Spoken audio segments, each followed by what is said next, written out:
এই যে আলতাফ সাহেব, কি করছেন একা একা? গনি সাহেব চা নিয়ে এগিয়ে এলেন। আলতাফ সাহেব, বসবো আপনার সঙ্গে? বসুন। আপনি তো দেখি বিরাট ভেজাল লাগিয়ে ফেলেছেন। কি ভেজাল লাগিয়েছি? স্টোর ইনচার্জ খায়রুল কবির সাহেবকে আপনি নাকি চোর বলেছেন। উনি তো দারুণ রেগেছেন। আমি ঠান্ডা করার চেষ্টা করেছি, লাভ হয়নি। উনি বোধহয় বড় সাহেবের কাছে কমপ্লেইন করতে যাবেন।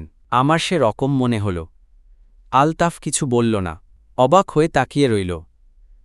গনি সাহেব বললেন, আপনার তো চিন্তার কিছু নেই। বড় সাহেব হলেন আপনার খাতিরের লোক। সিগারেট খাবেন নাকি আলতাফ সাহেব? আমি সিগারেট খাই না, খেয়ে দেখুন, টেনশনের সময় কাজে লাগে। ব্রেইন পরিষ্কার হয়। এই সময় ব্রেইনটা পরিষ্কার থাকা দরকার। বড় সাহেবকে ফাইলের ব্যাপারে কি বলবেন ভেবে রাখুন। উনি দারুণ রেগেছেন, আপনাকে এক্ষুনি ডেকে পাঠাবেন। ব্রেইনটা পরিষ্কার থাকা দরকার। বড় সাহেবকে ফাইলের ব্যাপারে কি বলবেন ভেবে রাখুন। উনি দারুণ রেগেছেন, আপনাকে এক্ষুনি ডেকে পাঠাবেন। গনি সাহেব সিগারেট ধরিয়ে তৃপ্তির নিঃশ্বাস ফেললেন। তৃপ্তি 16 আনা হচ্ছে না। আলতাফ তেমন ভয় পাচ্ছে বলে মনে হচ্ছে না। আশ্চর্য মানুষ। ভয়ে অস্থির হয়ে যদি তাকে ধরে পড়ত, কান্নাকাটি করত, সে সামাল দিতে চেষ্টা করত। হারানো ফাইলও তো মাঝে মাঝে পাওয়া যায়। আলতাফ পাথরের মতো মুখ করে বসে আছে, ভয় ভীতির কোনো লক্ষণ নেই। চাকরি এখনও কনফার্ম হয়নি। এক কথায় চাকরি চলে যাবে, সেই চিন্তাও মাথায় নেই। নিন সিগারেট নিন আলতাফ সাহেব। আমি সিগারেট খাই না। আহা, একটা খেলে কিছু হবে না। না। আচ্ছা থাক, খেতে হবে না। আর শুনুন, এত চিন্তা করবেন না। চিন্তা করে লাভ তো কিছু নেই, যা হবার হবেই। আলতাফ ছোট্ট করে নিঃশ্বাস ফেলে উঠে দাঁড়াল। গনি সাহেব বললেন, যাচ্ছেন কোথায়? বড় সাহেবের কাছে। নিচ থেকে যাওয়া ঠিক হবে না। বড় সাহেব ডাকুক, তারপর যাবেন। এর মধ্যে ভেবে ভেবে একটা প্ল্যান অব অ্যাকশন বের করুন। বড় সাহেবের খাস বেয়ারা মকবুল এসে ঢুকল। গনি সাহেবের দিকে তাকিয়ে বলল, স্যার আপনারে ডাকে। গনি সাহেব বিস্মিত হয়ে বললেন, আমাকে কেন? তুমি বোধহয় ভুল করছ। উনি আলতাফ সাহেবকে ডাকেন। যে না, আপনারে ডাকেন। স্পষ্ট কইরা বলছেন গনি। গনি সাহেব দরজার বাইরে থেকে বললেন, স্যার আসব? বড় সাহেব বললেন, ইয়েস, কাম ইন প্লিজ। তিনি ঘরে ঢুকে হাসিমুখে বললেন, কেমন আছেন স্যার? বড় সাহেব তার উত্তর না দিয়ে বললেন, বসুন। তিনি বসলেন। বসতে বসতে তার মনে হল দুয়ে দুয়ে 4 মিলছে না। ব্যাপারটা কি? কিছু একটা হয়েছে। মনসুর সাহেব ফাইলে চোখ বুলাচ্ছিলেন। ফাইল বন্ধ করে তাকালেন। তার চোখ কালো চশমার আড়ালে বলে গনি সাহেব বড় সাহেবের চোখের ভাব ধরতে পারলেন না। তার অস্বস্তি আরও বাড়ল। গনি সাহেব, জি স্যার। ব্যাপারটা কি বলুন তো? কি ব্যাপার স্যার? আমি তো কিছু জানি না। আমি আলতাফ সাহেবকে একটা জরুরি ফাইল দিয়েছিলাম, সেটা জানেন? জি না স্যার, আমি তো কিছুই জানি না। কি ফাইল? মনসুর আলী জবাব দিলেন না, স্থির চোখে তাকিয়ে রইলেন। গনি সাহেব সঙ্গে সঙ্গে বুঝে গেলেন তিনি একটা বড় বোকামি করেছেন। ফাইল সম্পর্কে তিনি কিছুই জানেন না, তা বলা ঠিক হয়নি। কারণ এর মধ্যে স্টোর ইনচার্জ খায়রুল কবির নিশ্চয়ই বড় সাহেবের সঙ্গে কথা বলেছে। কথা প্রসঙ্গে তার কথা আসতে পারে, আসাটাই স্বাভাবিক। গনি সাহেব, জি স্যার। ফাইল সম্পর্কে আপনি কিছুই জানেন না দেখে অবাক হচ্ছি। একটু আগে খায়রুল কবির এসেছিলেন। তিনি বললেন, আপনি এই ফাইল হারানোর ব্যাপারটা নিয়ে চিন্তিত। ও আচ্ছা। আমি স্যার কিছুক্ষণ আগেই জেনেছি, আগে কিছুই জানতাম না। আমি ভেবেছি আপনি জানতে চাচ্ছেন আগে কিছু জানতাম কিনা। মনসুর সাহেব ড্রয়ার খুলে সিগারেটের কেস থেকে সিগারেট বের করলেন। গনি সাহেব বললেন, আমি স্যার খুব চিন্তা করছি এটা হলো কি করে। ড্রয়ারে তালাবদ্ধ করা ফাইল হাওয়ায় তো উড়ে যেতে পারে না। আপনার কি মনে হয় কোথায় গেছে? বুঝতে পারছি না, তবে আলতাফ সাহেব বাসায় নিয়ে যেতে পারেন। মাঝে মাঝে তিনি বাসায় ফাইল নিয়ে যান। তাই নাকি? ও আচ্ছা। স্যার আমি কি চলে যাব? একটু বসুন। মনসুর আলী সিগারেট টানতে লাগলেন। গনি সাহেব এই ঠান্ডা ঘরে বসেও ঘামতে লাগলেন। গনি সাহেব, জি স্যার, ফাইলটা খুব জরুরি। আজ সন্ধ্যার মধ্যে আপনি এটা বের করে দেবেন। আমি কোত্থেকে বের করব? আপনি খুব কর্মঠ মানুষ। আপনার বুদ্ধিশুদ্ধিও পরিষ্কার। আপনি কিভাবে বের করবেন তা আপনি জানেন। স্যার, আপনার কথায় আমি মর্মাহত হবার কিছু নেই। এখন যান, ফাইলের ব্যাপারে ব্যবস্থা করুন। গনি সাহেব বের হয়ে এলেন। তাঁর কান ঝাঁঝাঁ করছে। বড় সাহেব লোকটি ক্ষমার অযোগ্য একটা কাজ করেছে। সরাসরি চোর বলেছে। এর একটা বিহিত হওয়া দরকার। ধরাকে সরা জ্ঞান করছে। কত বড় সাহস! এত সাহস সে পেল কোথায়? খায়রুল কবির কিছু বলেছে নাকি? বলে ফেলতে পারে, বোকা টাইপের লোক। মনে হচ্ছে বড় সাহেব তাকে প্যাঁচে ফেলে দু একটা প্রশ্ন করেছেন, আর সে ভর ভর করে পেটের সব কথা বলে ফেলেছে। গনি সাহেব অতি দ্রুত চিন্তা করছেন, যেভাবেই হোক বড় সাহেবকে একটা শিক্ষা দিতে হবে। চোর বলার জন্যে হাতজোড় করে ক্ষমা চাইতে হবে। শুধু হাতজোড় করে ক্ষমা চাইলেই হবে না, কাগজে পত্রে ও থাকতে হবে। ইউনিয়ন কি জিনিস সেটা বড় সাহেবকে টের পাইয়ে দিতে হবে। কিছু জরুরি টেলিফোন করা দরকার। বড় সাহেবকে ঘেরাও করতে হলে শুধু অফিসের লোক দিয়ে হবে না, বাইরের কিছু লোকজনও দরকার। বড় ধরনের কিছু করতে হলে কয়েকটা জর্দার কৌটা লাগবে। কত ধানে কত চাল তা জানার সময় হয়ে গেছে। গনি সাহেব আলতাফের টেবিলের দিকে এগিয়ে গেলেন। আলতাফ শুকনো মুখে বসে আছে। একে একটা শিক্ষা দিতে হবে। শালা স্পাইগিরি বের করে দিতে হবে। হাত পা ভেঙে হাসপাতালে দাখিল হয়ে গেলে আর স্পাইগিরি করবে না। আলতাফ সাহেব, বড় সাহেবের কাছ থেকে আসছি। ও আচ্ছা। বড় সাহেবের ধারণা আপনার ফাইল আমরা চুরি করেছি। আলতাফ চুপ করে রইল। গনি সাহেব বললেন, আপনি স্যারকে এই কথা বলেছেন, তাই না? আমি কিছু বলিনি। স্পাইগিরি করছেন, পেয়েছেনটা কি? আলতাফ তাকিয়ে রইল। গনি সাহেব ক্যান্টিনের দিকে রওনা হলেন। মাথা গরম করলে চলবে না, মাথা ঠান্ডা রাখতে হবে। বড় ঝামেলার সময় মানুষ মাথা ঠিক রাখতে পারে না বলেই ঝামেলা সামাল দিতে পারে না। তিনি পরপর 2 কাপ চা খেয়ে সিগারেট ধরালেন। মাথা এখন খানিকটা শান্ত হয়েছে।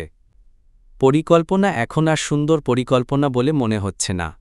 অন্য চাল চালতে হবে, মারাত্মক কোনো চাল। বড় সাহেব সে চাল ধরতে পারবেন না। কি চাল দেয়া যায়?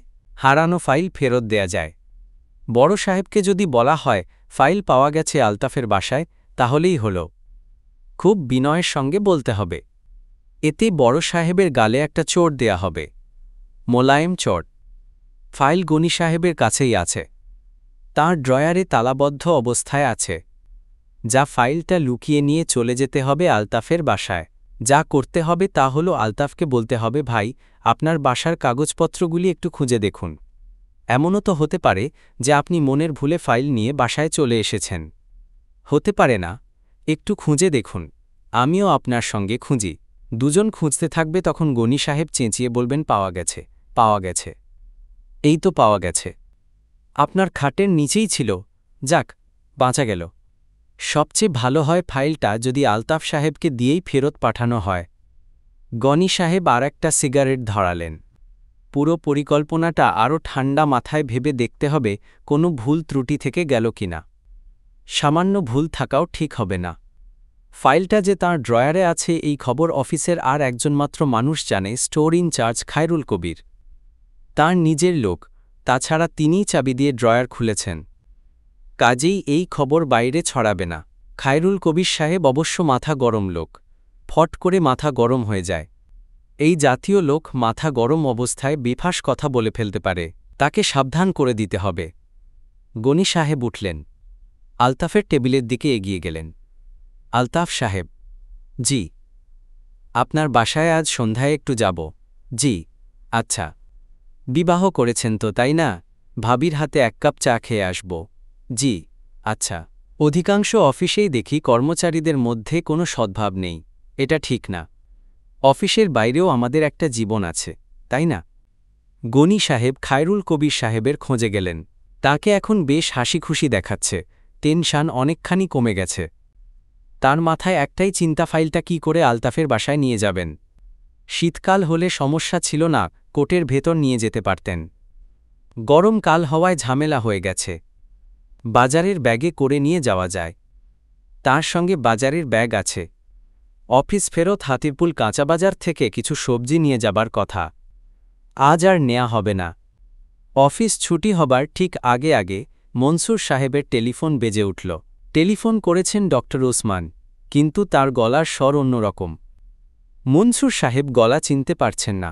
মনে হচ্ছে অনেক দূর থেকে পাতলা গলায় কে যেন কথা বলছে। মনসুর সাহেব বললেন, হ্যালো, কে কে কথা বলছেন? আমি বলছি। আমি? কিছু মনে করবেন না, আমিটা কে? ওসমান। ও আচ্ছা, তোমার ঠান্ডা লেগেছে নাকি? গলার স্বর চিনতে পারছি না। তোমাকে দোষ দিয়ে লাভ নেই। আমি নিজেও আমার গলার স্বর চিনতে পারছি না। হয়েছে কি? ভয়াবহ কিছু হয়নি, তবে যা হয়েছে তাকে ঠিক অগ্রাহ্য করাও ঠিক না। কি হয়েছে? তুমি বাসায় আসো, তারপর বলবো। আসছি, এখনই আসছি। বাই দ্য ওয়ে, তোমাদের অফিসের কর্মচারী কি যেন নাম না? ও কি আছে? আলতাফ। থাকার কথা না, এখন বাজছে ৫টা। সে কাঁটায় কাঁটায় ৫টা বাজলে বিদায় হয়ে যায়। তবু খোঁজ নিচ্ছি। কেন বলো তো? ওকে আমার দরকার। তাকে নিয়ে আসতে পারবে? দরকার হলে অবশ্যই নিয়ে আসব। মনসুর সাহেব আলতাফের খোঁজে লোক পাঠালেন। তাকে পাওয়া গেল না। সে ঠিক ৫টার সময় বের হয়ে গেছে। আলতাফ অফিস থেকে সরাসরি বাসায় ফেরে। ফেরার সময় বাসে প্রচণ্ড ভিড় হয়। ভিড় কমার জন্যে সে ইদানিং অফিসের পাশে একটা মিউনিসিপ্যালিটি পার্কে অপেক্ষা করে। পার্কটি মিউনিসিপ্যালিটির কর্মকর্তারা শিশুদের মনোরঞ্জনের জন্য তৈরি করলেও এটি এখন ভিক্ষুক এবং নেশারুদের দখলে। নেশারুরা আসে সন্ধ্যার পরে। তাদের সঙ্গে আলতাফের দেখা এখনও হয়নি।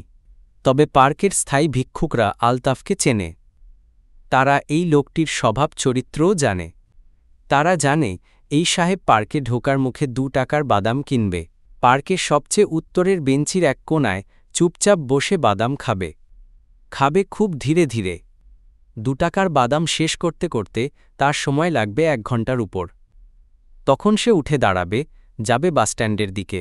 এই লোকের কাছে ভিক্ষা চেয়ে কোনো লাভ হবে না জানে বলেই ভিক্ষুকরা কেউ এখন আর তাকে বিরক্ত করে না। আলতাফ বসে আছে বেঞ্চিতে, তার হাতে বাদামের ঠোঙা এবং খানিকটা ঝাল লবণ। আলতাফ বাদাম ভেঙে মুখে দিচ্ছে। ২ টাকার ঠোঙায় বাদাম থাকে ১৮ থেকে ২৫টা। আজ বাদাম বেশি দিয়েছে। আজ বাদাম আছে ৩০টা। শেষ করতে অন্য দিনের চেয়ে বেশি সময় লাগবে। লাগুক, তেমন তাড়া নেই। তবে আকাশের অবস্থা ভালো না। মেঘ ডাকছে। বৃষ্টি হবে, ভালো বৃষ্টি হবে। বৃষ্টি শুরু হলে ভিজতে হবে। ভিজতে তার খারাপ লাগে না। একটাই শুধু সমস্যা হয়, ভেজা কাপড়ে বাসে উঠতে দেয় না। ভিজে গেলে হেঁটে হেঁটে ফিরতে হবে। আলতাফ ছোট্ট করে নিঃশ্বাস ফেলল। আজ তার মনটা খারাপ। শুধু যে খারাপ তা না, বেশ খারাপ। সে বুঝতে পারছে না সবাই মিলে তার সঙ্গে মিথ্যা কথা বলছে কেন। সে তো সবই বুঝতে পারছে। গনি সাহেবের কাছে ফাইলটা বর্তমানে আছে। তিনি এই ফাইল নিয়ে আজ রাতে একসময় তার বাসায় যাবেন এবং বলবেন, আলতাফ সাহেব, আপনার বাসাটা একটু পরীক্ষা করে দেখব। এমন তো হতে পারে মনের ভুলে ফাইলটা ফেলে গেছেন। আলতাফ জানে গনি সাহেবের বাজারের ব্যাগে বর্তমানে ফাইলটা আছে। ফাইলটা নিয়ে তার অনেক কাজকর্ম আছে বলে তিনি আজ বাজারে যেতে পারবেন না। গনি সাহেবের স্ত্রী বলে দিয়েছেন, ঘরে কোনো সবজি নেই, সবজি লাগবে। আজও সবজি কেনা হবে না। অথচ এই মহিলা মাছ মাংস কিছু খেতে পারেন না। সব তথ্য পোকারা আলতাফকে জানাচ্ছে। কেন জানাচ্ছে সে জানে না। কিভাবে জানাচ্ছে তাও বুঝতে পারে না। জানতে না পারলেই বোধহয় ভালো হতো। মনের কষ্ট কম হতো। এরা তাকে দেখতে পারছে না কেন? সে কি কোনো অন্যায় করেছে? বৃষ্টির ফোঁটা পড়তে শুরু করেছে। আলতাফ উঠে দাঁড়াল। হালকা ফোঁটা পড়ছে। বাসস্ট্যান্ডে লোকজন নেই। ইচ্ছা করলে বাসে উঠা যায়, কিন্তু উঠতে ইচ্ছা করছে না। হেঁটে হেঁটে যাওয়া যাক, পৌঁছতে সন্ধ্যা পার হয়ে যাবে। তাড়া নেই কিছু। আর বাসায় ফিরতে দেরি হলেই ভালো। ইতিমধ্যে নিশ্চয়ই গনি সাহেব চলে যাবেন। তার সঙ্গে দেখা হোক তা আলতাফ চাচ্ছে না। বৃষ্টির বেগ বাড়ছে। আলতাফ নির্বিকার ভঙ্গিতে বৃষ্টির ভেতর দিয়ে এগুচ্ছে। লোকজন অদ্ভুত দৃষ্টিতে তাকে দেখছে। বৃষ্টিতে ভিজে অনেকেই রাস্তায় হাঁটে, তবে তাদের মধ্যে এক ধরনের তাড়া থাকে। কেউ এমন নির্বিকার ভঙ্গিতে হাঁটে না। বজলুর রহমান বললেন, কাকে চান? গনি সাহেব বললেন, আমি আলতাফ সাহেবের খোঁজে এসেছি। ও তো এখনও বাসায় ফিরে নাই। সে কি?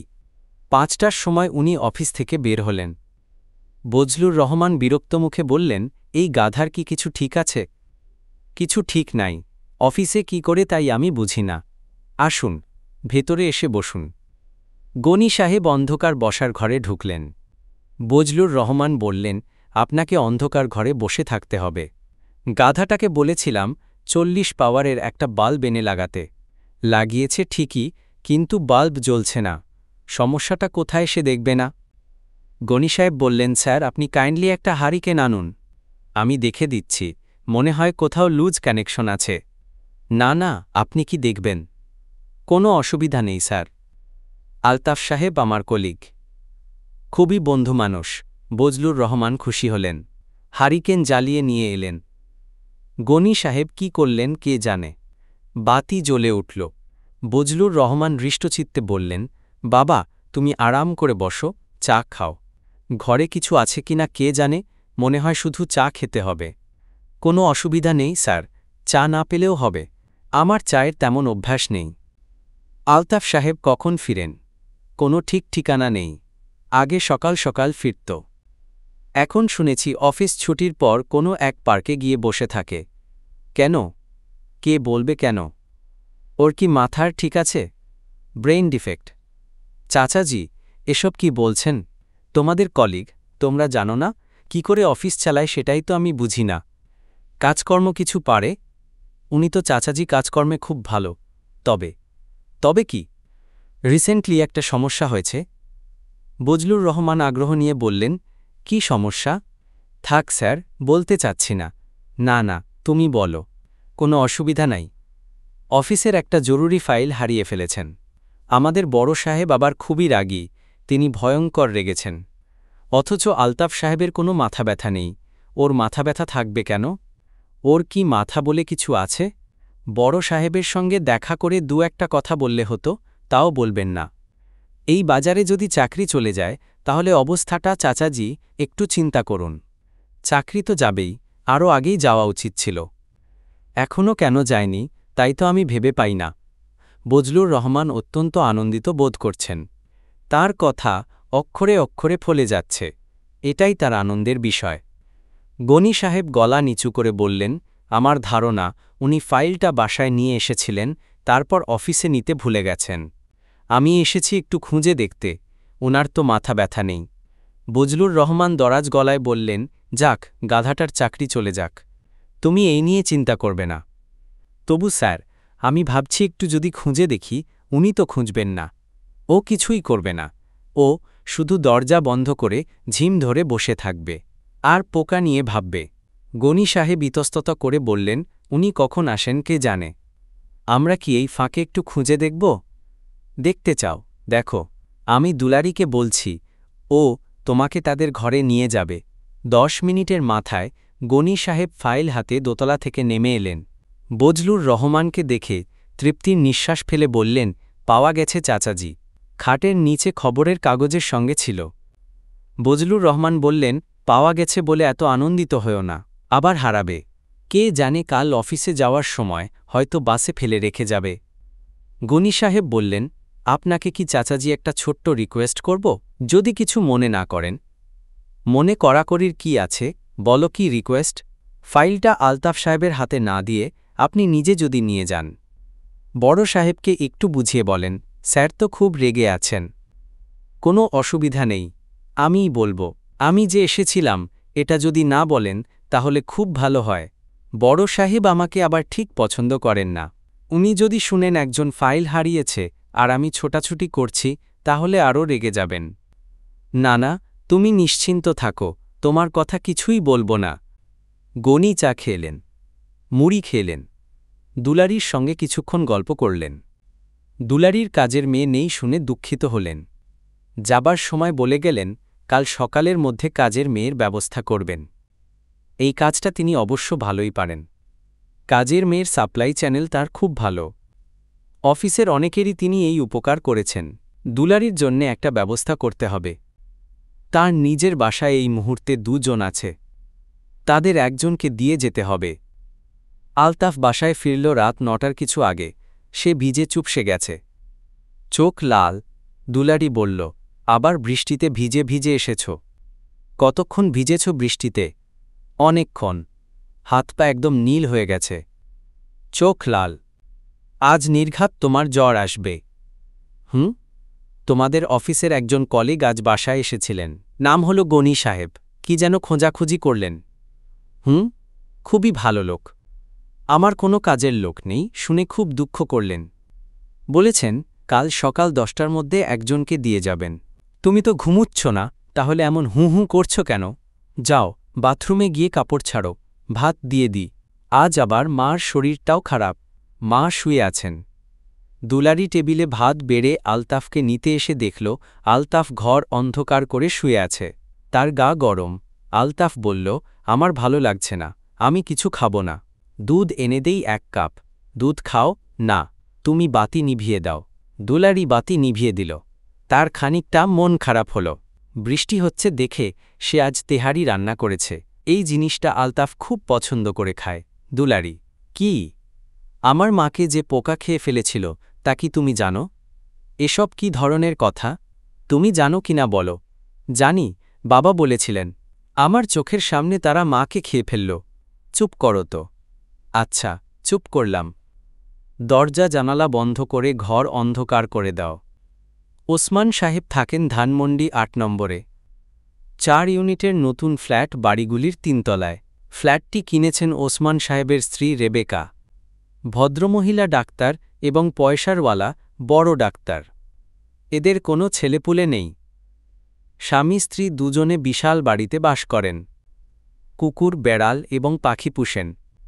মনসুর সাহেব ওসমানদের ফ্ল্যাট বাড়িতে কলিং বেল টিপলেন রাত 10টায়। কলিং বেলে শব্দ হল না। কড়া নাড়তে হল, শব্দ করেই নাড়তে হল। বাইরে মুষলধারে বৃষ্টি হচ্ছে। ইলেকট্রিসিটি নেই, তবে ঘরে আলো আছে। চার্জ লাইট জ্বলছে। ওসমান সাহেব দরজা খুলে বললেন, এত দেরি? আমি সন্ধ্যা থেকে অপেক্ষা করছি। বৃষ্টি দেখে ভাবছিলাম বৃষ্টি কমলে আসব। মনে হচ্ছে কমবে না, তাই বৃষ্টির মধ্যেই এসেছি। খেয়ে আসনি তো? না। গুড। আমি পূর্বানি থেকে খাবার আনিয়েছি। আজ রাতে থেকে গেলে অসুবিধা হবে? রেবেকা বাসায় নেই। একা আছি। তুমি থাকলে দুজন মিলে ব্যাচেলরদের মতো সারারাত গল্প করব। ব্যাচেলররা সারারাত গল্প করে না। এটা নব্য স্বামী স্ত্রীদের ব্যাপার। রেবেকা কোথায়? ওর সঙ্গে ভয়াবহ ধরনের ঝগড়া হয়েছে। প্রায় ছাড়াছাড়ি পর্যায়ের ঝগড়া। ও তার বাবার বাসায় চলে গেছে। মনে হচ্ছে আর ফিরবে না। মনসুর সাহেব কিছু বললেন না। তেমন গুরুত্বও দিলেন না। রেবেকা প্রায়ই প্রচণ্ড রকমের ঝগড়া করে তার বাবার বাসায় চলে যায়, আবার ফিরে আসে। এবারও আসবে। এদের একের অন্যকে ছাড়া গতি নেই। ওসমান সাহেব বললেন, এসো খেতে বসে যাই। প্যাকেট করা খাবার ঠান্ডা হয়ে গেলে মুশকিল। টেবিল ভর্তি খাবার। শিভাস রিগেলের পেটমোটা বোতল। এই ব্যাপারটিও পুরানো। ওসমান সাহেব মদ্যপান করেন শুধু যখন রেবেকার সঙ্গে তাঁর ঝগড়া হয় তখন। মনসুর হাসতে হাসতে বললেন, ঝগড়া মনে হয় গুরুতর পর্যায়ের হয়েছে। হ্যাঁ। কি নিয়ে ঝগড়া? সেটা বলার জন্যেই ডেকেছি। আলতাফকেও আনতে বলেছিলে, তাকেও বলতে চাচ্ছিলে? হ্যাঁ, তাকেও বলতে চাচ্ছিলাম। ঝগড়ার সূত্রপাত তাকে নিয়েই। তুমি খেতে শুরু করো, আমি বলি। খানিকটা হুইস্কি দেই? হুইস্কি থাকলে গল্প শুনে আরাম পাবে। মনসুর কৌতূহলী হয়ে তাকালেন। তোমার মনে আছে বোধহয় আলতাফের বাসায় আমি একটা তেলাপোকা মেরেছিলাম। আলতাফ তাতে দুঃখিত হয়েছিল। আলতাফ দুঃখিত হয়েছিল কিনা জানি না, তুমি তেলাপোকা মেরেছিলে তা মনে আছে। বাসায় ফিরলাম, শরীর কেমন ঘিন ঘিন করতে লাগল। সারাক্ষণ মনে হতে লাগল জুতার নিচে তেলাপোকার রক্ত মাংস লেগে আছে। প্রথমেই কাজের ছেলেটিকে দিয়ে জুতা ধোয়ালাম। আমার মনে হল সে ঠিকমতো ধোয়নি। সাবান দিয়ে নিজে ধুলাম। মনে হল সর্বনাশ হয়েছে, আমার হাতে রক্ত লেগে গেছে। গোসল করলাম। ভাবটা দূর হল না। শরীর ঘিন ঘিন করতে লাগল। রাতে ভাত খেতে পারলাম না। রেবেকা ফিরল রাত 10টায়। ততক্ষণে আমার প্রায় মাথা খারাপের মতো হয়ে গেছে। আমার ধারণা হয়ে গেছে তেলাপোকার রক্ত মাংস সারা বাড়িতে ছড়িয়ে পড়েছে। 2 জন কাজের লোককেই ঘর মুছতে লাগিয়ে দিয়েছি। বালতি ভর্তি পানিতে ডেটল গুলে ওরা মেঝে ন্যাকড়া দিয়ে মুছছে এবং অবাক হয়ে আমার দিকে তাকাচ্ছে। রেবেকা ঘরে ঢুকে বলল, কি হয়েছে? আমি ব্যাপারটা ব্যাখ্যা করলাম। ব্যাখ্যা করার সময় বুঝলাম আমি নিতান্ত বোকার মতো কথা বলছি। না, বোকা না, পাগলের মতো কথা বলছি। রেবেকা বলল, তুমি নিউরোটিক পেশেন্টের মতো আচরণ করছ। আমি বললাম, আমি মোটেই নিউরোটিক পেশেন্টের মতো আচরণ করছি না। আমি যা অনুভব করছি তা বলছি। রেবেকা কাজের লোক দুটিকে ধোয়াধুই বন্ধ করতে বলল। ঝগড়া শুরু হলো এই পর্যায়ে, কুৎসিত ঝগড়া। আমি একেবারে তুই তুকারির পর্যায়ে চলে গেলাম। চিৎকার করে বলতে লাগলাম, তোর সঙ্গে বাস করে আমি নিউরোটিক পেশেন্ট হয়েছি, বুঝেছিস? তোর ধবধবে সাদা গায়ের রঙের জন্যে তো তোর খুব অহংকার। এই সাদা রঙের জন্যে তোকে দেখায় সাদা তেলাপোকার মতো। সাদা তেলাপোকা কখনো দেখেছিস? এরা থাকে কমোডের ভেতরে। তোর গায়েও তেলাপোকার মতোই গন্ধ, তারপরেও কিছু বলি না, সহ্য করি। রেবেকা আমার কথাবার্তা শুনে হতভম্ব হয়ে গেল। এক পর্যায়ে বলল, তোমার ঘুমানো দরকার। আমি পেথিড্রিন ইনজেকশনের একটা এম্পুল রেখে যাচ্ছি।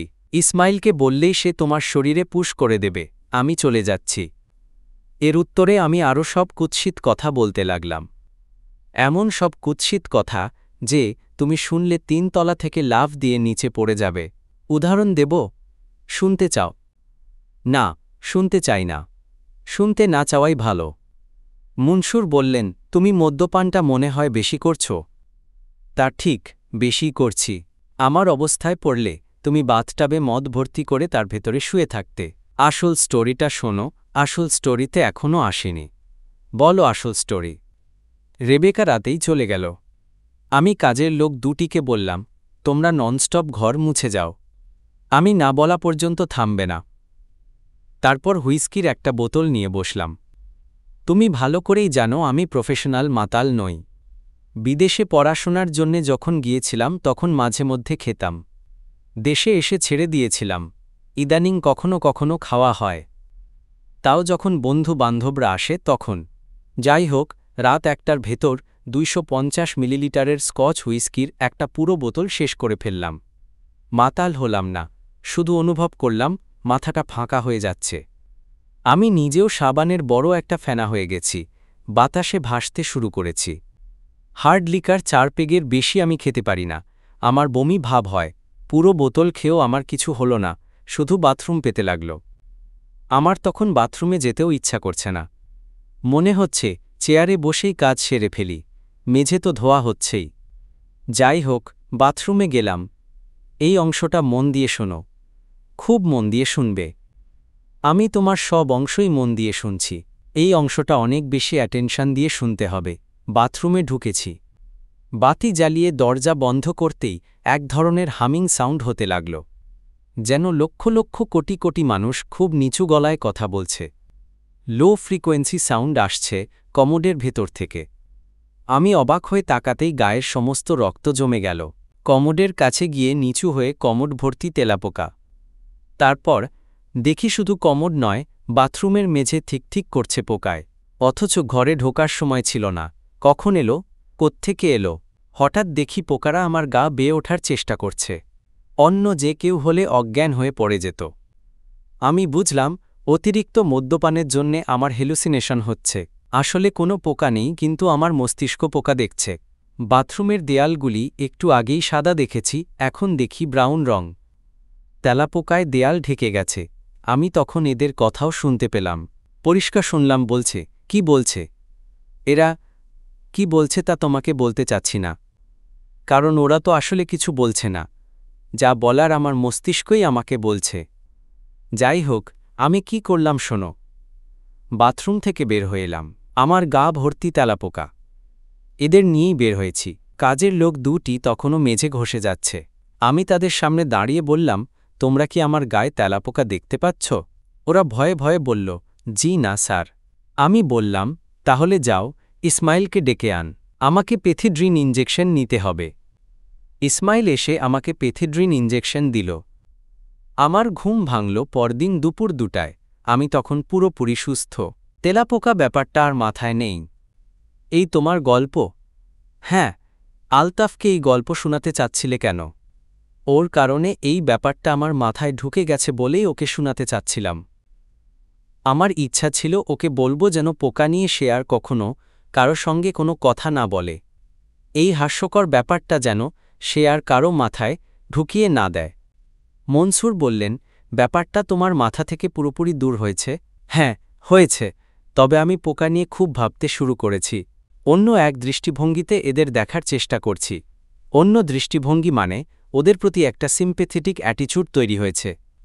মনসুর গম্ভীর হয়ে বললেন, সিম্প্যাথেটিক অ্যাটিচিউডের ব্যাপারটা বুঝলাম না। ওসমান গলা নিচু করে বললেন, আমার কেন জানি মনে হচ্ছে আলতাফের কথা সত্যি হতেও পারে।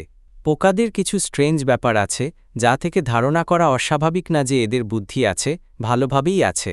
যেমন ধরো, যখন কোনো বিশেষ জায়গায় আণবিক বোমার টেস্টিং হয়, তখন যে জায়গায় এই টেস্টিং করা হয় তার 1 মাইলের ভেতর কোনো পোকা মাকড়, বিশেষ করে তেলাপোকা থাকে না।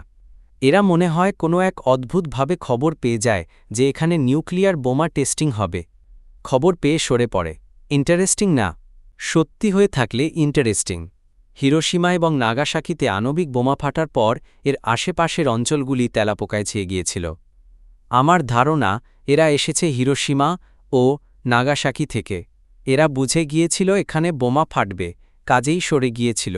এই খবর পেলে কোথায় কোথায় যেন পড়েছিলাম। সত্যি সত্যি তো বটেই। সমুদ্রগামী জাহাজ থেকে হঠাৎ দেখা যায় ইঁদুর আর তেলাপোকা নেমে পড়ছে। তখন বুঝতে হবে জাহাজটা পানিতে ডুবে যাবে বা এই জাতীয় কিছু একটা হবে। এরা খবরটা পায় কিভাবে? মনসুব বললেন, তুমি বলতে চাচ্ছ পোকাদের বুদ্ধি আছে, তারা ইন্টেলিজেন্ট। নিশ্চিত করে কিছু বলছি না, তবে সম্ভাবনা উড়িয়ে দিচ্ছি না। একসময় তুমিই কিন্তু বলেছ ওদের মস্তিষ্ক নেই, কাজেই বুদ্ধি থাকবে না। এখন অন্য কথা বলছ। তা বলছি। এখন কালেকটিভ ইন্টেলিজেন্সের কথা মাথায় আসছে। অর্থাৎ আলাদা আলাদাভাবে এক একটা পোকা বুদ্ধিমান নয়, কিন্তু তাদের সবাইকে একত্র করলে তারা বুদ্ধিমান। প্রচণ্ড বুদ্ধিমান। এত বুদ্ধিমান যে এরা মানুষকে ব্যবহার করছে। মানুষ তাই বুঝতে পারছে না। মানুষ এদের হাতে খুবই অসহায়। পোকাদের হাতে মানুষ অসহায়? হ্যাঁ, অসহায়। পঙ্গপালের কথা ভেবে দেখো। পঙ্গপালের আক্রমণ ঠেকানোর কোনো বুদ্ধি কি মানুষের আছে? মেশিনগান দিয়ে ঠেকাবে? পৃথিবীতে বিউবনিক প্লেগ ছড়িয়েছিল ইঁদুর। ১৩৪৭ থেকে ১৩৫১ এই ৫ বছরে প্লেগে সারা পৃথিবীতে মানুষ মারা গেছে ৭৫ মিলিয়ন। ঊনবিংশ শতাব্দীতেও বিউবনিক প্লেগ হল, মানুষ মারা গেল ২০ মিলিয়ন। যেমন হঠাৎ করে অসুখটা এসেছিল, তেমনি হঠাৎ করে চলে গিয়েছে। আমার এখন মনে হচ্ছে এইগুলি পোকাদের সাবধানবাণী। পোকারা মানুষদের সাবধান করে দিচ্ছে। তারা বলছে, হে মানব সম্প্রদায়, সাবধান। আমরা কিন্তু ইচ্ছা করলেই তোমাদের শেষ করে দিতে পারি। তোমাদের অতি আধুনিক জ্ঞান বিজ্ঞান কোনো কাজেই লাগবে না। মনসুর সিগারেট ধরাতে ধরাতে বললেন, এদের ক্ষমতা থাকলে মানুষকে এরা শেষ করে দিচ্ছে না কেন? মানুষ তো নানানভাবে এদের বিরক্ত করছে। ইনসেকটিসাইড ছড়াচ্ছে, পোকা মাকড় মারার কত কায়দা কৌশল বের করছে। পোকাদের যদি এতই বুদ্ধি, তাহলে ওরা চুপ কেন? ওসমান গলার স্বর নিচু করে বললেন, এই বিষয়েও আমার একটা হাইপোথিসিস আছে। মানুষকে এরা শেষ করছে না, কারণ মানুষকে তাদের প্রয়োজন। মানুষের টেকনোলজি প্রয়োজন। শুধুমাত্র মানুষেরই ক্ষমতা আছে মহাশূন্য জয় করার। মানুষ একদিন সৌরজগতের বাইরেও পা বাড়াবে, কিন্তু পোকাদের এই ক্ষমতা নেই। তারা যদি পৃথিবীর বাইরে ছড়িয়ে পড়তে চায়, তাহলে মানুষের সাহায্য তাদের নিতেই হবে। পৃথিবীর বাইরে ছড়িয়ে পড়ার তাদের দরকার কি? দরকার আছে। বুদ্ধিমান প্রাণীর লক্ষণ হল সে চেষ্টা করবে বিশ্ব ব্রহ্মাণ্ডে নিজেকে ছড়িয়ে দিতে। পোকারা তাই করছে। মানুষ যখন মঙ্গল গ্রহ থেকে যাবে বৃহস্পতির উপগ্রহে, এরাও যাবে মানুষের সঙ্গে। বুঝতে পারছ? পারছি, কিন্তু তুমি কি এই হাইপোথিসিস বিশ্বাস করো? বিশ্বাস করি না, আবার অবিশ্বাসও করি না। আলতাফ নামের তোমার ওই লোকটির সঙ্গে আমার কথা বলতে হবে। মনসুর গম্ভীর গলায় বললেন, আলতাফের সঙ্গে তোমার কথা বলতে হবে না। কথা বলার পরিণাম তো দেখতেই পাচ্ছি। তোমার উচিত বিশ্রাম নেয়া এবং মাথা থেকে পোকামাকড় পুরোপুরি দূর করা। যেভাবে হুইস্কি খাচ্ছ, মনে হয় একটা কেলেঙ্কারি করবে। যাও, ঘুমোতে যাও। রাত খুব একটা বেশি হয়নি। ২টা বাজে। ২টা অনেক রাত। মনসুর উঠে দাঁড়ালেন। এখনও ইলেকট্রিসিটি আসেনি। মনে হয় আজ রাতে আর আসবে না। বৃষ্টি থামেনি। মাঝখানে কিছুটা কমেছিল, এখন আবার মুষলধারে শুরু হয়েছে। বাথরুম থেকে অদ্ভুত একটা শব্দ আসছে। কিসের শব্দ? মনসুর কৌতূহলী হয়ে উকি দিলেন। অন্ধকার বাথরুম। চার্জ লাইটের আলো বাথরুম পর্যন্ত পৌঁছেনি। তিনি পকেট থেকে দেয়াশলাই বের করলেন। দেয়াশলাই জ্বালাবার সঙ্গে সঙ্গে তাঁর সারা শরীর কেঁপে উঠল। এসব কি? হাজার হাজার কোটি কোটি পোকা তার দিকে তাকিয়ে আছে, সুর নাড়ছে। এটা কি এক ধরনের হ্যালুসিনেশন? অবশ্যই তাই। ওসমানের কথা শুনে তিনি প্রভাবিত হয়েছেন। আলতাফ প্রভাবিত করেছিল ওসমানকে, তাকে দিয়ে অন্য আরেকজন প্রভাবিত হবে। একসময় দেখা দেবে মাস হিস্টিরিয়া। দেয়াশলাইয়ের কাঠি নিভে গেছে। তিনি এখন আর কিছুই দেখছেন না, শোঁ শব্দ শুনছেন। শব্দটা কমরের ভেতর থেকে আসছে। দেয়াশলাইয়ের আর একটা কাঠি কি জ্বালাবেন? তার সাহস হল না। বিশ্বাস করি না, আবার অবিশ্বাসও করি না। আলতাফ নামের তোমার ওই লোকটির সঙ্গে আমার কথা বলতে হবে। মনসুর গম্ভীর গলায় বললেন, আলতাফের সঙ্গে তোমার কথা বলতে হবে না। কথা বলার পরিণাম তো দেখতেই পাচ্ছি। তোমার উচিত বিশ্রাম নেয়া এবং মাথা থেকে পোকামাকড় পুরোপুরি দূর করা। যেভাবে হুইস্কি খাচ্ছ, মনে হয় একটা কেলেঙ্কারি করবে। যাও, ঘুমোতে যাও। রাত খুব একটা বেশি হয়নি। 2টা বাজে, 2টা অনেক রাত। মনসুর উঠে দাঁড়ালেন। এখনও ইলেকট্রিসিটি আসেনি। মনে হয় আজ রাতে আর আসবে না। বৃষ্টি থামেনি। মাঝখানে কিছুটা কমেছিল, এখন আবার মুষলধারে শুরু হয়েছে। বাথরুম থেকে অদ্ভুত একটা শব্দ আসছে। কিসের শব্দ? মনসুর কৌতূহলী হয়ে উকি দিলেন। অন্ধকার বাথরুম। চার্জ লাইটের আলো বাথরুম পর্যন্ত পৌঁছেনি। তিনি পকেট থেকে দেয়াশলাই বের করলেন। দেয়াশলাই জ্বালাবার সঙ্গে সঙ্গে তাঁর সারা শরীর কেঁপে উঠল। এসব কি? হাজার হাজার কোটি কোটি পোকা তার দিকে তাকিয়ে আছে, সুর নাড়ছে। এটা কি এক ধরনের হ্যালুসিনেশন? অবশ্যই তাই। ওসমানের কথা শুনে তিনি প্রভাবিত হয়েছেন। আলতাফ প্রভাবিত করেছিল ওসমানকে, তাকে দিয়ে অন্য আরেকজন প্রভাবিত হবে। একসময় দেখা দেবে মাস হিস্টিরিয়া। দেয়াশলাইয়ের কাঠি নিভে গেছে। তিনি এখন আর কিছুই দেখছেন না, শোঁ শব্দ শুনছেন। শব্দটা কমরের ভেতর থেকে আসছে। দেয়াশলাইয়ের আর একটা কাঠি কি জ্বালাবেন? তার সাহস হল না। দুলারি আলতাফের মাথার কাছে বসে আছে। জ্বরে মানুষটার গা পুড়ে যাচ্ছে। থার্মোমিটার থাকলে জ্বর দেখা যেত। থার্মোমিটার নেই। জ্বর কমানোর জন্যে কিছু একটা করা দরকার। কি করবে দুলারি বুঝতে পারছে না। 2টা প্যারাসিটামল খাওয়ানো উচিত। ঘরে কোনো প্যারাসিটামল নেই। মাথায় পানি ঢালা উচিত। দোতলায় 1 ফোঁটা পানি নেই। পানি ঢালতে হলে বালতিতে করে 1 তলা থেকে নিয়ে আসতে হবে। দুলারি তাও করত, কিন্তু মানুষটা তাকে ছাড়ছে না। তার হাত ধরে বসে আছে। এত শক্ত করে হাত চেপে ধরে আছে যে হাত ব্যথা করছে। আলতাফ ক্ষীণ স্বরে ডাকল দুলারি। দুলারি বলল, কি? খুব খারাপ লাগছে। মাকে ডেকে আনব? না। এখন কটা বাজে দুলারি?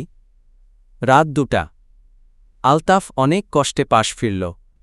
দুলারি বলল, বাবাকে ডেকে তুলি। বাবা তোমার জন্যে ডাক্তার নিয়ে আসুক।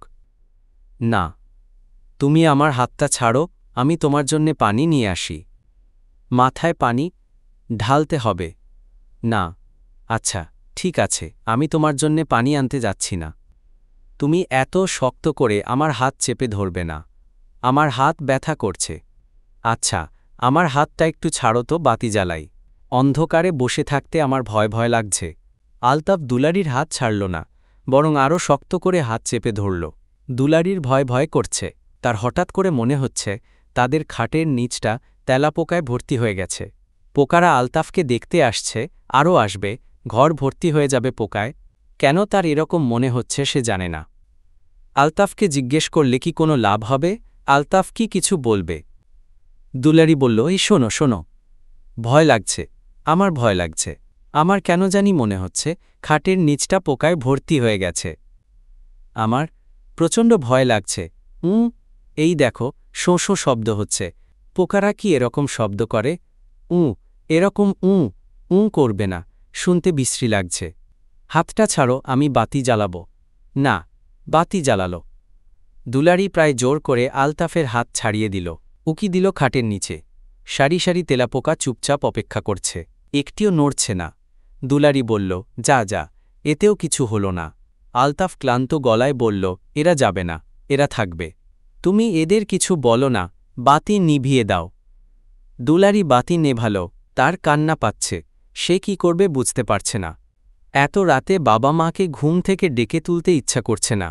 ভোরবেলাতেই বজলুর রহমান হোমিওপ্যাথ ডাক্তার বিধুবাবুর দরজার কড়া নাড়তে লাগলেন। দুলারির কাছ থেকে খবর পেয়েছেন আলতাফের জ্বর।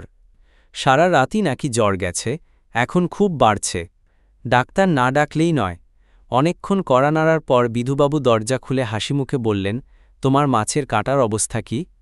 বজলুর রহমান হতভম্ব হয়ে বললেন, কি বলছো তুমি? সে তো ব্রিটিশ আমলের কথা। আমার গলা থেকে তো কবেই কাঁটা গেছে, এখন তোমার মাথায় বিঁধে আছে।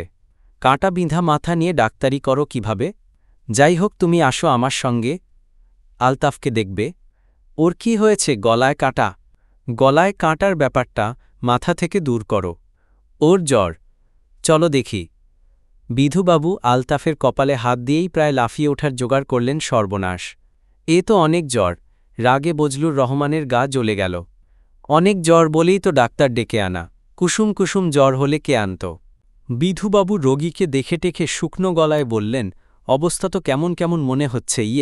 বজলুর রহমান বললেন, ইয়েটা কি? না মানে হাসপাতালে নিয়ে যাওয়াই ভালো। জ্বর খুব বেশি। বজলুর রহমানের ইচ্ছা হল বিধুবাবুকে ধরে একটা আছাড় দেন। এমনি মুখে বড় বড় কথা, ক্যান্সার সারাই, হাঁপানি সারাই, এইডস রোগ সারাই, আর সামান্য একটু জ্বর দেখে মুখ শুকিয়ে আমসি। ধাক্কা দিয়ে দোতলার বারান্দা থেকে নিচে ফেলে দেওয়া উচিত। তিনি তা করলেন না, নিজেকে সামলালেন। অনেক কাজ আছে, কাজগুলি আগে শেষ করা দরকার। যেমন আলতাফের অফিসে ফাইলটা দিয়ে আসতে হবে। প্রতি মাসে ঠিক সময় ইলেকট্রিসিটি বিল দেওয়ার পরেও তার ঘরে ইলেকট্রিসিটির লাইন কেন কেটে দিল, সেই খোঁজটাও নেওয়া দরকার। আলতাফকে হাসপাতালে নিতেই যদি হয়, সন্ধ্যার দিকে নিলেই হবে। বজলুর রহমান আলতাফের অফিসের ফাইল বগলে নিয়ে প্রথমে আলতাফের কাছে গেলেন। অফিসের ঠিকানাটা দরকার। আলতাফ ঠিকানা বলল, বেশ ভালোভাবেই বলল। অফিসটা কোনো জায়গায় বুঝিয়েও দিল। এটা একটা ভালো লক্ষণ। জ্বরে আলতাফের মাথা খারাপ হয়ে যায়নি। বেশি জ্বর উঠলে মাথা খারাপের মতো হয়ে যায়। আলতাফ, তোর ফাইলটা দিয়ে আসি। আচ্ছা, তোর বড় সাহেবকে বুঝিয়ে বলবো যে বাই মিস্টেক তুই ফাইলটা নিয়ে চলে এসেছিলি।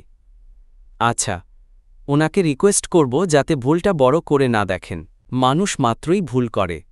ভুল করাই মানবধর্ম। জি আচ্ছা, তুই চিন্তা করিস না, শুয়ে থাক। দুলারি তোর মাথায় পানি ঢালুক। জি আচ্ছা। হাসপাতালে যদি নিতেই হয়, সন্ধ্যার দিকে নিয়ে যাব। জি আচ্ছা। তুই কি কিছু বলবি? আলতাফ বিড়বিড় করে বলল, সবাই আসতে শুরু করেছে মামা। কি বললি? পোকারা আসতে শুরু করেছে। বুঝতে পারছি না, পরিষ্কার করে বল কে আসছে? পোকারা আসছে। আসুক না, অসুবিধা কি? ওরা আমাকে খেয়ে ফেলার জন্যে আসছে মামা। তোকে খাবে কেন? ওদের কি খাওয়ার অভাব পড়েছে? আমাকে ওরা পছন্দ করে তো মামা, এই জন্যেই খেয়ে ফেলবে। পছন্দ করলেই খেয়ে ফেলতে হবে? আমি তোকে পছন্দ না করলেও তুই তো আমাকে পছন্দ করিস। তাই বলে কি তুই আমাকে খেয়ে ফেলেছিস, না খাওয়ার কথা চিন্তা করছিস? পোকাদের চিন্তাভাবনা তো মানুষের মতো না মামা। ওরা অন্যভাবে চিন্তা করে। করুক অন্যভাবে চিন্তা, তুই ভাবিস না। আমার ভয় লাগছে মামা। দূর দূর থেকে পোকারা আসতে শুরু করেছে। বজলুর রহমান সান্ত্বনার স্বরে বললেন, তুই কোনো চিন্তা করিস না। তোকে খেয়ে ফেলবে বললেই হলো। আমরা আছি কি জন্যে? দরকার হলে ঘরের চার কোনায় ডিডিটি পাউডার দেব। ডিডিটি পাউডার মারাত্মক জিনিস, পোকার বাবাও আসতে পারবে না। তুই চোখ বন্ধ করে শুয়ে থাক, মোটেও চিন্তা করবি না। জি আচ্ছা। বজলুর রহমান ব্যাপারটাতে তেমন গুরুত্ব দিলেন না।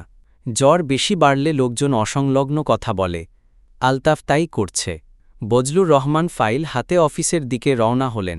আমার নাম বজলুর রহমান, আমি আলতাফ হোসেনের মামা। ও আচ্ছা, বসুন। আমি স্যার ফাইলটা নিয়ে এসেছি। মনসুর সাহেব অবাক হয়ে বললেন, কি ফাইল? একটা জরুরি ফাইল যা আপনি আলতাফকে দিয়েছিলেন। ফাইলটা হারিয়ে গিয়েছিল, ওই ফাইল। মনসুর সাহেব অবাক হয়ে বললেন, সেই ফাইল আপনি কোথায় পেলেন? গাধাটা বাসায় নিয়ে গিয়েছিল, তারপর ভুলে গেছে। এরকম যে হবে জানা কথা। আপনাকে অসংখ্য ধন্যবাদ। ফাইলটা হারালে আমাদের খুব ক্ষতি হয়ে যেত। বজলুর রহমান বললেন, আলতাফের মতো লোক যখন আছে, তখন ভবিষ্যতে আরও অনেক ক্ষতি হবে। করবেন কি? উপায় তো কিছু নেই। চা খান। চা খাবো না, চলে যাব। ফাইলটা পৌঁছে দিতে এসেছিলাম, দিলাম। ওই দিন তো আপনি আমার বাসায় গিয়েছিলেন। আপনি যে বড় সাহেব দেখে মনেই হয় না। আপনাকে একটা জরুরি কথা বলি। আলতাফকে কখনো গুরুত্বপূর্ণ কোনো কাজ দেবেন না। এ লেবেলের ধরনের কাজ দেবেন, সে সুন্দর করে করবে। গুরুত্বপূর্ণ কাজ দিয়েছেন কি ভজঘট করে ফেলবে? মাথা ঠিক নেই তো? মাথা ঠিক নেই। জি না। ছোটবেলায় তার মাকে পোকায় খেয়ে ফেলল। সারাক্ষণ পোকা পোকা করে। ওনার মাকে পোকায় খেয়ে ফেলেছিল নাকি? সেই থেকে মাথাটা খারাপ? জি, সে এক ভয়াবহ দৃশ্য। বলতে গেলে শশার মতো কচকচ করে খেয়ে ফেলেছে, আপনাকে আর বলতে চাই না। বললে হয়তো দুপুরে ভাত খেতে পারবেন না। স্যার, উঠি তাহলে? উঠবেন? উপায় নেই স্যার, উঠতেই হবে। আলতাফের জ্বর। ভুল বকছে। বলছে, পোকা আসছে, খেয়ে ফেলবে, এই সব হাবিজাবি। তাকে হাসপাতালে নেয়া দরকার। জ্বর তাহলে খুব বেশি? বেশি মানে? বগলের নিচে থার্মোমিটার দিলে থার্মোমিটারে আগুন ধরে যাবে এমন অবস্থা। তাহলে ইজাজত? বিদায় নেই। ওই দিন বাসায় এমন অবস্থায় গিয়েছিলেন চিনতে পারিনি। তেমন সমাদর করতে পারিনি। আরেকবার যদি আসেন বড় খুশি হব। আচ্ছা, যাব আরেকবার। মুনসুর সাহেব অবাক হয়ে ফাইলটার দিকে তাকিয়ে আছেন। ভয়ঙ্কর রাগ হওয়া উচিত। লোকটা এরকম একটা কাজ করে কি করে? আর করার পরেও নির্বিকার থাকে কিভাবে?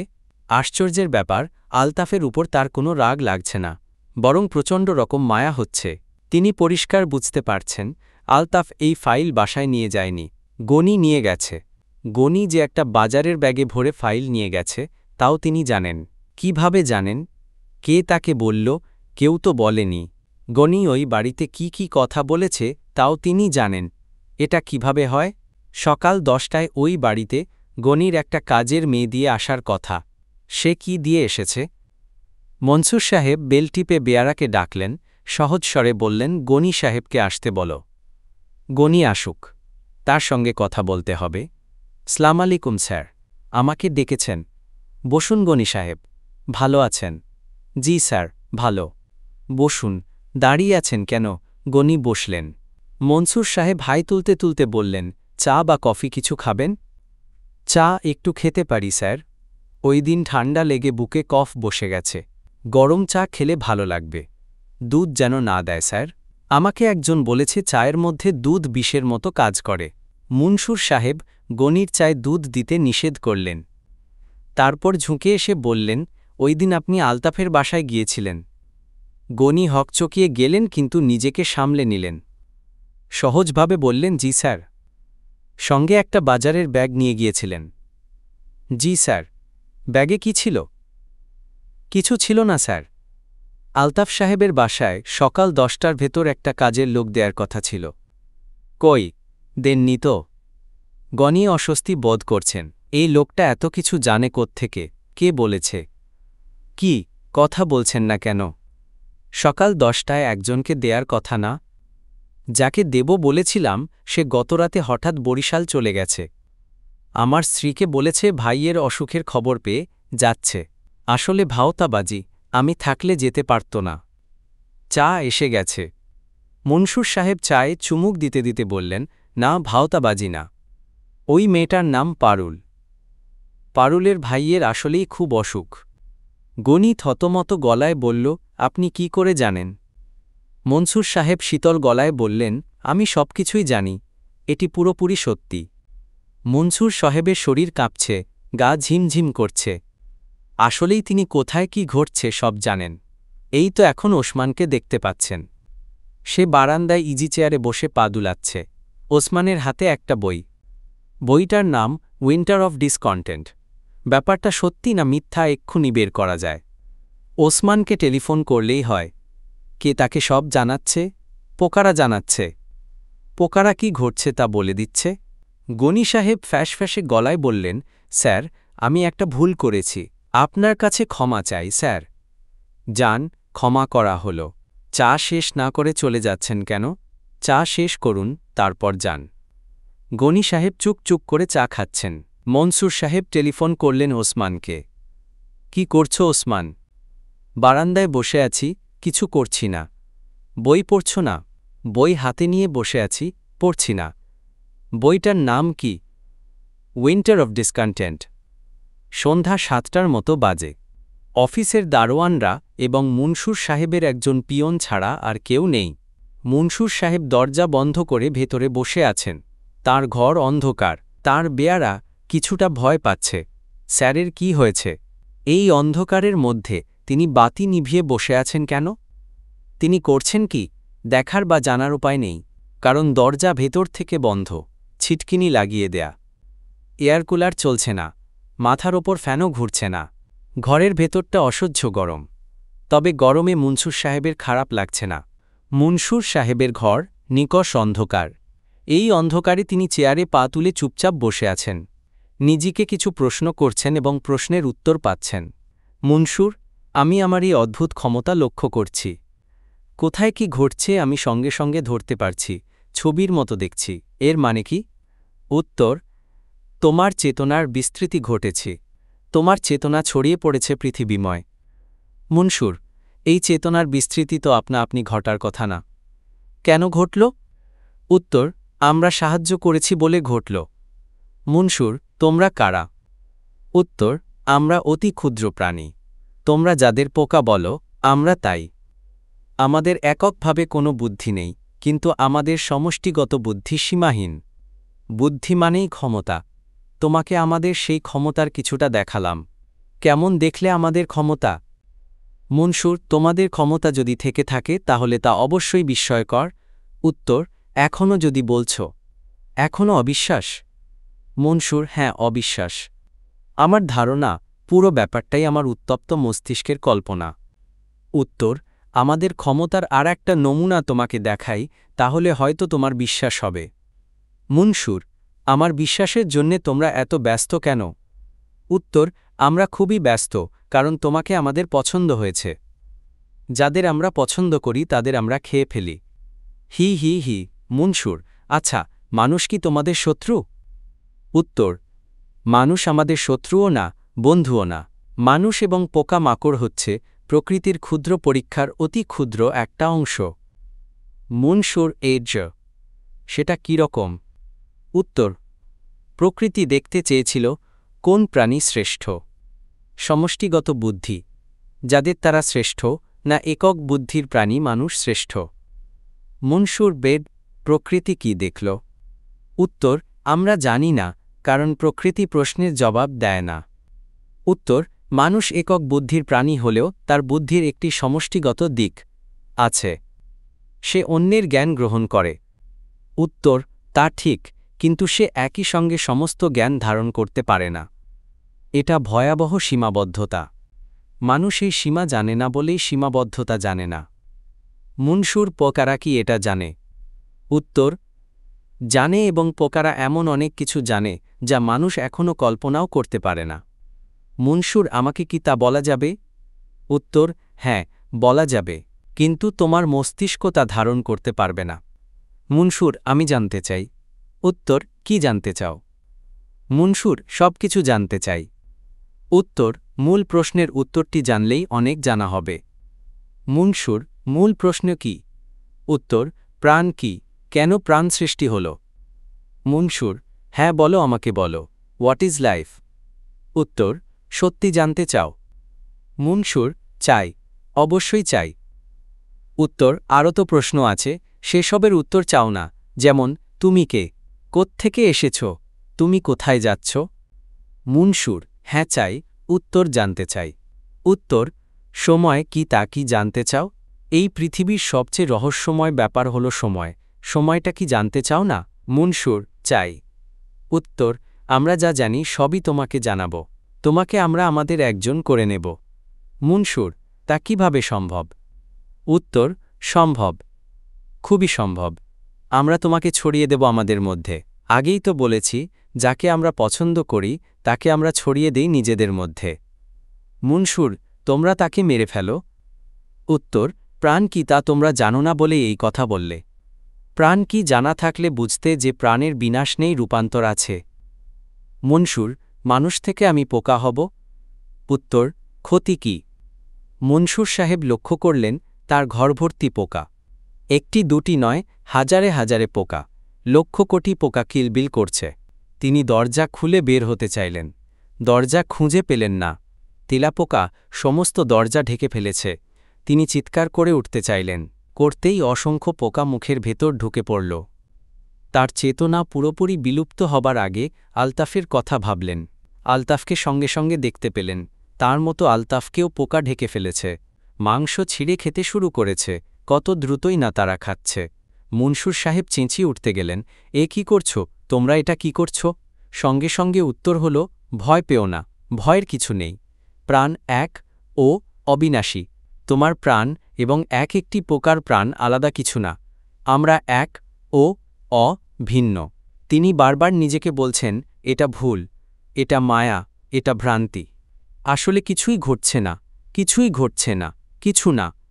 তিনি ভয় পেলেন না, কারণ তিনি বুঝতে পারছেন আসলে কিছুই ঘটছে না, সবই ভ্রান্তি এবং এক ধরনের হেলুসিনেশন।